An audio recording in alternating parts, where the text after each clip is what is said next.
लाला को जन्म है गयो और कछु दिना बाद श्री कीर्ति मैया को अब जैसे यशोदा मैया को प्रसव के गुण अनुभव हो रहे थे, ऐसे कीर्ति मैया को भी अब प्रसव के गुण अनुभव होने लगे।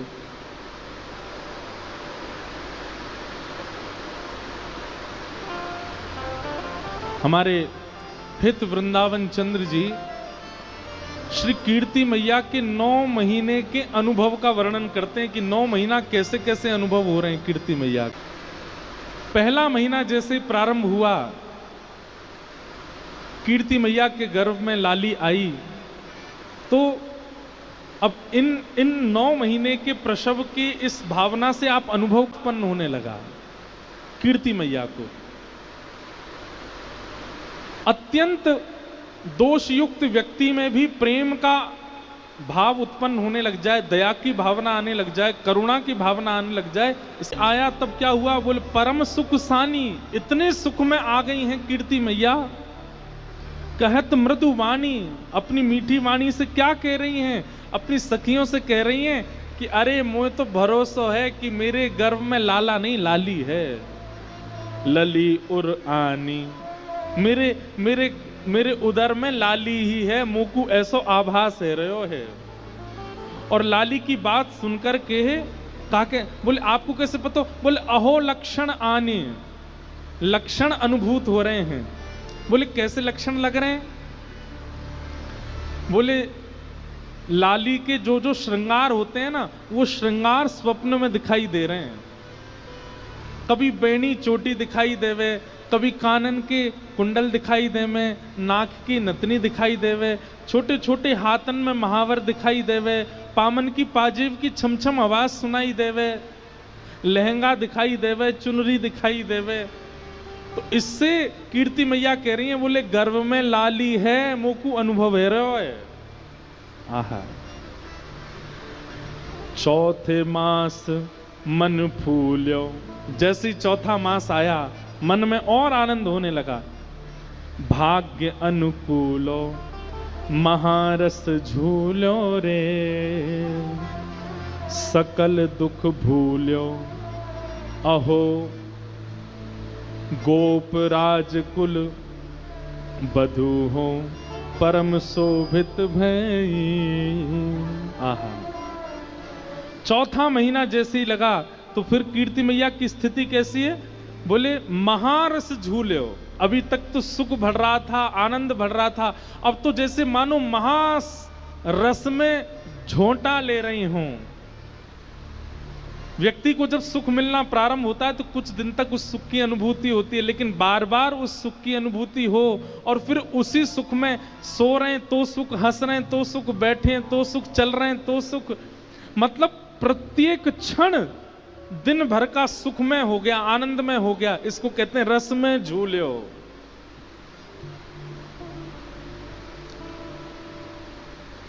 पूरे दिन में हम लोगों को कभी कभी सुख का अनुभव होता है, लेकिन सुबह से लेके रात्रि तक, फिर रात्रि से फिर सुबह तक सुख ही सुख का अनुभव होता है। उसको कह रहे हैं सुख में झूल्यो, महारस में झूल्यो। कीर्ति मैया को कैसा अनुभव हो रहा है, बोले हर क्षण सुख का अनुभव हो रहा है, महारस झूल्यो। और फिर क्या करिए, बोले सकल दुख भूल्यो। जब सब लोग इधर देखो, इधर देखो, यहां पे इतना सुंदर भाव चल रहा, कहां देख रहे हो। जब प्रसव में गर्भ में बालक होता है तो मां को कभी कभी पीड़ाएं होती हैं, तो कह रहे हैं कि वो प्रसव पीड़ा का अनुभव ही नहीं हो रहा है कीर्ति मैया को। वो तो मानो जैसे परम सुख में झूल रही हैं, महारस में झूल रही हैं, ऐसा उनको अनुभव हो रहा है।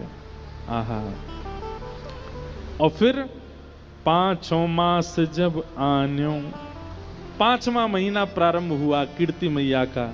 और फिर क्या हुआ, 5 मास जब आन्यो, देख कुटुंब सिहान्यो। आहा, नगर जब जान्यो री, आते मास सहेली, नहीं तजत अकेली, कहत सुनो हेली रे। 7वां महीना जैसे ही आया तो शाम को सखियां जब सेवा करके जाने लगती हैं तो कीर्ति मैया कहती हैं, नहीं तजो अकेली, अब अकेली मत छोड़ो, मेरे पास ही रहो। भैया कछु पतो ना है कब कौन सी खबर आ जाए, कब कौन सी, मतलब कीर्ति मैया को इतना उन्माद है हृदय में कि मैं कहीं जल पीवे के काजे भी उठूं तो मुंह को श्रम हो, वह श्रम से मेरे गर्भ में जो लाली है वह को कहीं श्रम नहीं है जाए। इसलिए सखियों को कह रही हैं, अपने सब सामग्री लेके मेरे घर ही आ जाओ, मुंह को छोड़ के अकेले मत जाओ, यहीं मेरे संग ही रहो। 7 मास सहेली नहीं तजत अकेली, कहत सुनो हेली रे, रहो संग भेली। सबको संग रहने के लिए कहते हैं। अहो भांति भांति समुझाए गर्व रक्षा करी। गर्व के बालक को जिससे सुख हो वो सब कर रही है कीर्ति मैया, अति आनंद में है। आहा, 8 मास द्विज आए, 8वां महीना जैसे हुआ ब्राह्मण जन सब घर पर आए, बोले पठाए, और सबने कीर्ति मैया को घेर करके सुंदर सुंदर प्रवचन किए, सुंदर सुंदर वेद मंत्र सुनाए, सुंदर सुंदर स्तुतियां सुनाई, ठाकुर जी की लीला कथाएं सुनाई, और कीर्ति मैया बैठ करके प्रमोद मन से श्रवण कर रही हैं। आहा, 8 मास द्विज आए, बोले पठाए, न्योत जिमाए रे। फिर उन ब्राह्मणों को सबने भोजन कराया और उनको बढ़िया दक्षिणा प्रदान करी। सजन पहिराए, सबको वर्ण प्रदान किए, वस्त्र प्रदान किए। सजन पहिराए, अहो बोले सजन सो, बोल सोई प्रभु कीजिए। और ब्राह्मण देवता जाते जाते श्री वृषभानु जी से क्या कह के गए? बोले आज तक तो इन्होंने आपकी आज्ञा मानी होगी, लेकिन अब आप इनकी आज्ञा मानिएगा, ये जो कहें वही करिएगा। और श्री वृषभानु जी बड़े आनंद में हामी भरते हैं कि हाँ ठीक है, अब से ये जो कहेंगी वो हम करेंगे।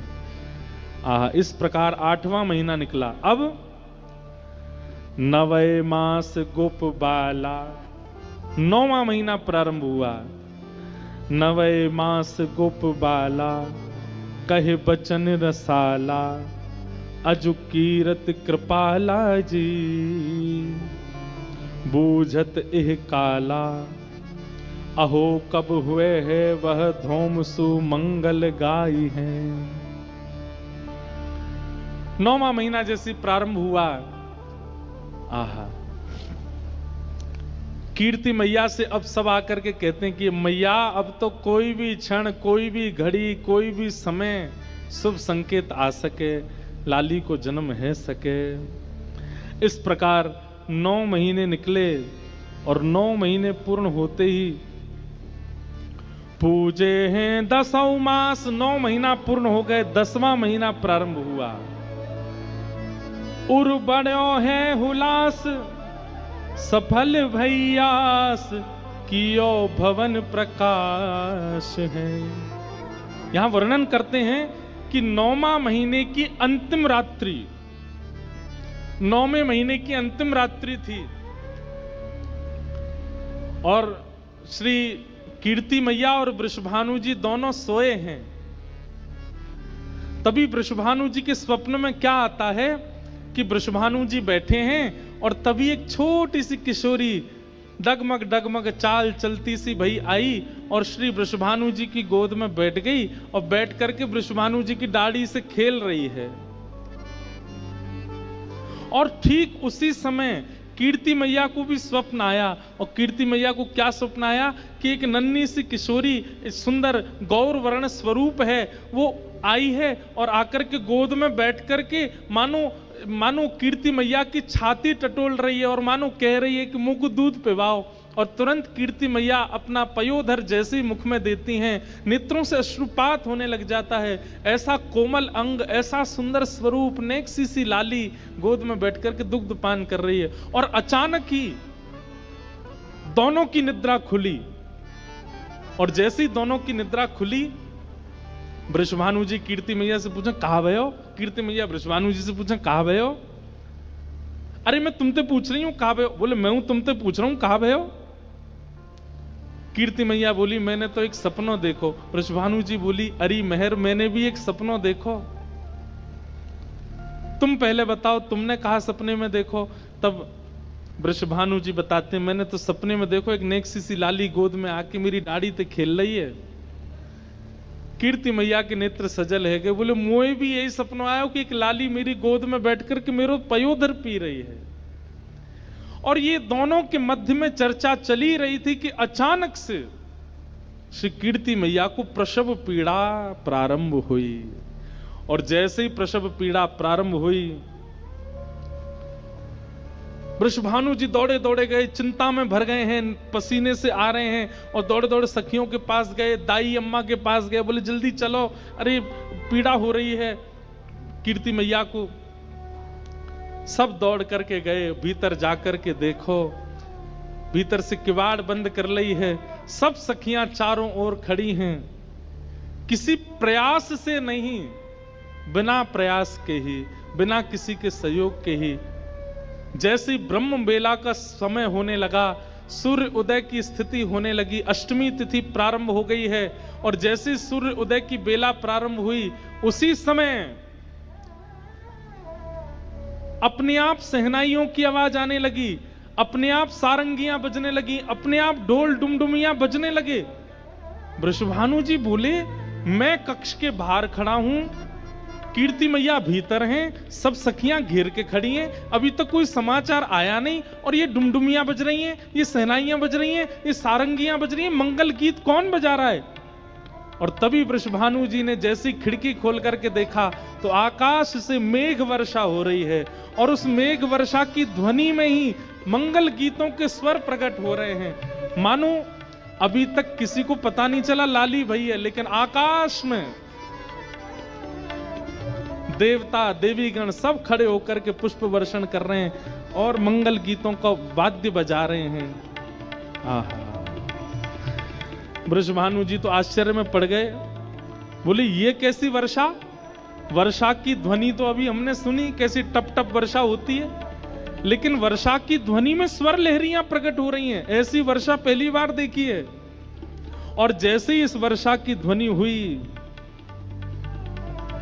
इतने में ही कीर्ति मैया के कक्ष को द्वार खुलो और भीतर से पधारी सब सखियां आकर के श्री वृषभानु जी को घेर लेती हैं और बाबा बधाई हो, बधाई हो, बधाई हो। वृषभानु जी के हाथ पैर कांप रहे हैं, क्योंकि सुननो चाहे कि लाली भई है, कहीं ये नहीं कहें लाला भयो। बधाई तो पता मो भई है, लेकिन लाली भई है ये समाचार मिले। वृषभानु जी कह रहे मैं तुम्हारे हाथ जोड़ूं, पाम पूजू, पहले ये बताओ कौन भयो? आहा, प्रगटी श्री राधा रूप अगाधा, सब सुख साधा नावे, मुनि प्रेम अगाधा मेटन वाधा, लख नहीं सोट लजावे। ब्रज घर घर माई बटे बधाई, सब मिल मंगल गाई, कीरत बड़ भागी अत सुख पागी, पुरजन करत बड़ाई। सुर नर मुनि हर से सुम नहीं बर से, चढ़े विमान आए, भय चित्र से ठाणे लख सुर बाड़े, बाजे विविध बजावे। नारद सनकादि शिव ब्रह्मादि, भृगुआदिक मुनि जेते, इंद्रादिक जे जहाँ सू करते तहाँ, आए सजन सवेते।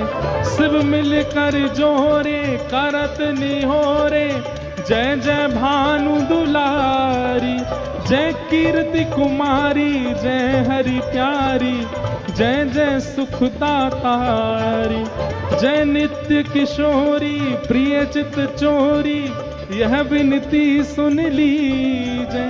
ब्रजवास ही दीजय, ब्रज रस पीवे, चरण शहन गह लीजय। कर जोर मनाऊं यह वर पाऊं, दंपति यश नित गाऊं, पद कमल सुतोरा मधुमुष मोरा मन नित जहां बसाऊं। एही भांति सकल सुर स्तुति करके निश निश धाम सिधारे। नंदादिक आए अति हर्षाए सब मिल कंठ लगाए। सब ही जन गावे सब ही बजावे सब ही दहिले भाजे। बरसाने आए विधिन सहाय जय जयकार करावे। जय जयकार करावे जय जयकार करावे। बोलो वृषभानु दुलारी की जय। ऐसी जय बोल करके सब किरकिरो कर दियो आपने। बोलो वृषभानु दुलारी की आहा। जैसे ही पता चली वृषभानु जी को कि लाली भई है, वृषभानु जी तो इतने आनंद में भर गए। जानो तो चाहिए कीर्ति मैया के पास, पर दौड़न लगे भवन के बाहर। सखियां दौड़ के बोली कहां भयो, कहां को जा रहे हो? अरे भवन उधर नहीं है इधर है। तब वृषभानु जी बोले मुंह को पतौली चल रही है, ऐसा लग रहा है कि कमरा बदल गए हैं, खिड़की बदल गई है, कचू है रहे हो भीतर से। अरे सखियों मेरी स्थिति नहीं है भीतर जावे की, तुम आओ मुंह को पकड़ के ले चलो। और सब सखियां मानो जैसे कोई बहू को पकड़ के ले जाती है, ऐसे वृषभानु जी को पकड़ के भीतर लाए हैं। और तभी देखिए आहा, कीर्ति मैया के बगल में ऐसी मानो जैसे कमल दल खिल गया हो, कमल किसी कली खिल गई हो, ऐसी किशोरी जी का सुंदर स्वरूप विराजमान है। आज अपने भाग्य की सराहना श्री वृषभानु जी नहीं कर रहे हैं, देवता भाग्य की सराहना कर रहे हैं वृषभानु जी के। ऐसे आनंद में भर गए, हृदय से लगा करके नेत्र सजल हो गए। बंधुओं एक बात कहें, लाला जन्म होता है ना तो घर में उत्सव होता है, पर जब लाली जन्म लेती है ना तो माता पिता के नेत्र सजल हो जाते हैं, नेत्र करुणा से भर आते हैं, भाव से भर आते हैं। और एक बात और कहते हैं हम, लाला जन्म लेता है ना तो पिताजी माताजी बड़े खुश होते हैं, चलो हमारे भाग्य का दीपक हुआ। लेकिन लाली जब जन्म लेती है ना तब पिता को माता को अपना कर्तव्य समझ में आने लग जाता है। हम तो भैया देखो, हमारा तो आप लोग अनुभवी बैठे हो, पर पुत्र का जन्म देना भले ही सुख देता हो, पर लाली का जन्म देना कहीं ना कहीं आनंद देता है। पिता को ऐसा लगने लगता है कि अब मेरा जीवन किसी के लिए है। पुत्र को देख करके तो ये लगता है कि चलो इसका जीवन होगा, पर पुत्री को देख करके पिता को लगता है कि मेरा जीवन किसी के लिए है, मुझे अब व्यवस्थित जीना है, इसके लिए जीना है, इसके लिए करना है। कहीं ना कहीं अगर पिता पहला जन्म उसके घर में पुत्री का होता है, वो पिता संभला रहेगा जीवन भर, क्योंकि कहीं ना कहीं पुत्री जन्म लेकर के पिता को समझा देती है कि आपका जीवन ऐशो आराम सुख संपत्ति भोगने के लिए नहीं है, अब थोड़ा व्यवस्थित हो जाइए, थोड़ा समझदारी से जिए, हम आपके घर में आई हैं। वृषभानु जी आनंद में भर गए। आहा, गोद में ले लिया। लेकिन वृषभानु जी बहुत देर तक बैठे रहे। कीर्ति मैया बोली कहा भयो? अरे मैं इतनी देर से या को लेके बैठूं जी, अपनी आंख का ही को ना खोल रही है, ये अपनी आंख का ही को ना खोल रही है। कीर्ति मैया बोली अभी अभी जन्मी है, श्रम भयो है, थोड़ी देर आराम करेगी फिर खोल लेगी। वृषभानु जी बोले ठीक है, तो मैं अब जाऊं, व्यवस्था करूं, वैदिक मंत्रण के काजे ब्राह्मणन को बुलाऊं, गौ सेवा करेंगे, गौ पूजन करेंगे, आराधन करेंगे, सब व्यवस्था। लेकिन जैसे ही लाली आंख खोले मुंह को बुलवाई ली हूं। कीर्ति मैया बोली हाँ चले जाओ। वृषभानु जी बाहर गए, अटारी पर जाकर के पूरे बरसाने को खबर दे दी, भैया बधाई हो, आप सबन के आशीर्वाद सो और सब जनन की कृपा सो हमारे घर लाली को जन्म भयो है। आहा, सब लोग आनंद में भर गए, सब लोग झूमन लगे, आनंद में भर करके